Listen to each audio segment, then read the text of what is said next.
Good morning. I am going to show you how I made an individual soil sifter that works just beautifully. To begin with, I'm taking a 5-gallon bucket, and then this is pipe insulation from one of the hardware stores that I've drilled and zip tied, put some holes on it. I did this so that it isolates the bucket from the vibrating sifter. This is my sifter. It's a very well made all stainless steel Japanese sifter. And this is the 24 volt motor that I've attached. And it comes with controls, which I'll show you. It's 24 volts DC, and this converts AC into DC 24 volts. I've attached the sifter, the vibrator, with all stainless steel hardware. The other thing is that when I'm using this, what I'm doing is I am doing 3 soils at once. The very bottom filter is for dust, and that's what's in this bucket is dust, which I'll use for my muck mix later. Then I'm going with 2 other levels of filter. Secondary screen is going to be for medium. The bottom will separate Shohin, medium, and then the final layer is going to be for my large. I have a lot of large trees. I use the foam blocks just as a separator so I have more room inside. The soil mix I'm using, the Academ I'm using, came from New England Bonsai, and it's their large size. So I'm going to fill this up.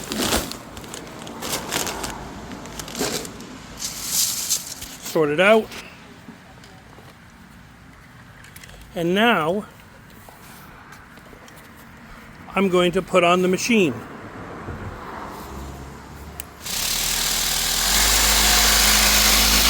You can see it already going to work.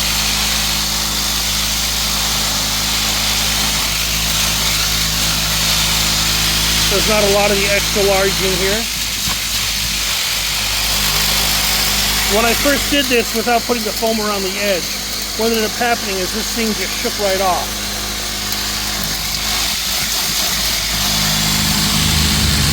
Okay, I'm going to turn it off now to get this extra large mix off the top. I'll be back. I've removed the top screen, and now I've got only 2 screens in it, and I'm going to fire it up. The top screen was limiting the amount of vibration that the second layer could feel, so that's why I removed it. What's really nice about this is there's almost no dust. We all know how bad academic can be. I'm doing this just to loosen it up and make sure the small pieces are going to the bottom.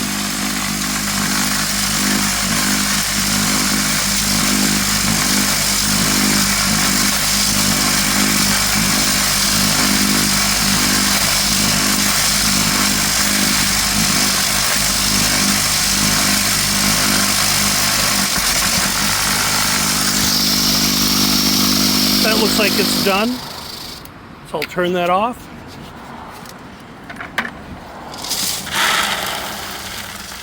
I'm going to dump all the larger into that bucket there. I'm going to fire it up just for another second to make sure I get all the dust out of this.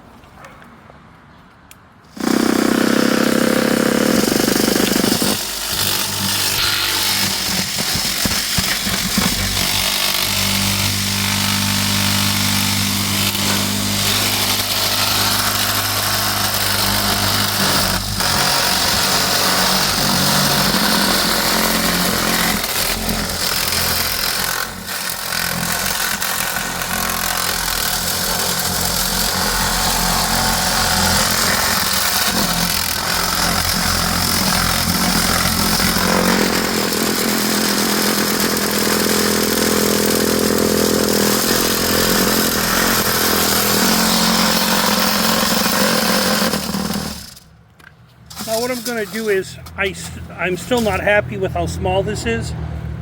So I'm going to leave you for a second, and I'm going to pull this screen, and I'm going to put a medium screen in to separate the Shohin from the other mix. And here's the dust I've got. I'll be back. Okay, I'm back. I have put in the secondary screen, which will separate my medium from my very fine. And what I'm going to do now is pour this back in. Oops, we don't want those. And I'm going to fire it up, and you can watch it disappear.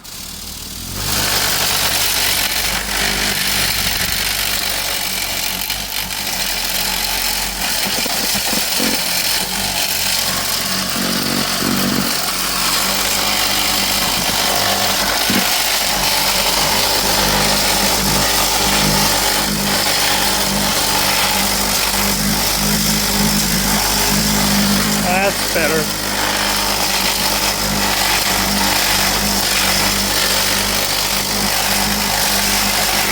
Again, very little dust with this.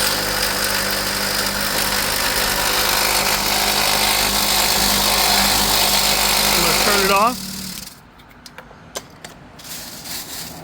Yeah, and that's what I wanted. A nice, probably 5/16. So I'm going to dump that in there.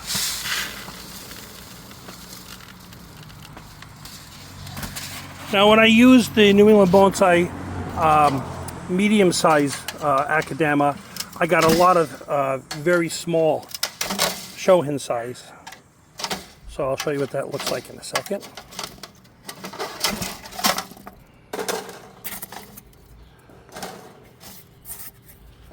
And look at that.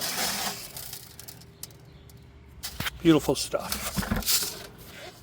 And then it goes in the bucket. I've got a ton of this Shohin size. And there's the dust in the bottom. So that's it. The cost to build this is around $60 for the motor and just the time to getting the stainless steel screws. One thing about this motor is it's not airtight. So what I'm going to do before I to improve this is I'm going to clean this motor up, and I'm going to seal it with some kind of a silicone sealer so dust can't get into the motor. That's it. If you have any questions, you can just feel free to call me at 860-680-8748 or text me at 860-680-8748, and I can give you guidance as to how to build one for yourself, or if you're not capable, I'll be happy to build one for you.